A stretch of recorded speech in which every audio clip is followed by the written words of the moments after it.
This is our Alu 40 wood grain, and we have it in 3 different colors and custom colors on order. So if you want to get white oak or more yellow, more red, or more black, we do have it available. So what's nice about it is that you're not going to have the maintenance as wood. It looks like wood, it performs like aluminum.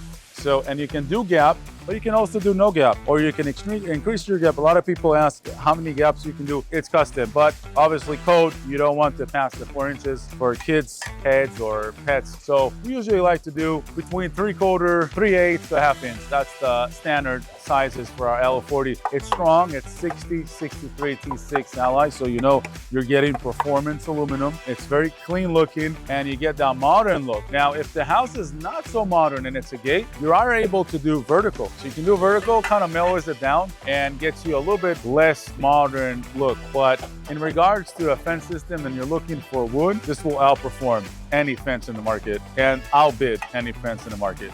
And we know how to do it right. And I like that our frames are black, but you can do custom frame color as well. But it gives a nice variation to it. Like if you did essentially a metal gate with a wood inside Ipe, that gives you about the same concept. So if you have an old wood gate, you're able to change it to a beautiful new wood gate, and it'll last you way more time because it's aluminum. So rust-free, no more painting, beautiful variety of colors. And it's basically the sister of the Alu 6050 PNG, same kind of colors, but it's of a slat form that you're able to do gap. So yes, gates, yes, fence, yes, sliding gates, and yes, for backing of pergola. You can do your backing of your pergola or hide pull equipment. So great success with Alu 40. Check us out. Alu 40, ship it down to your doorstep. Al Global.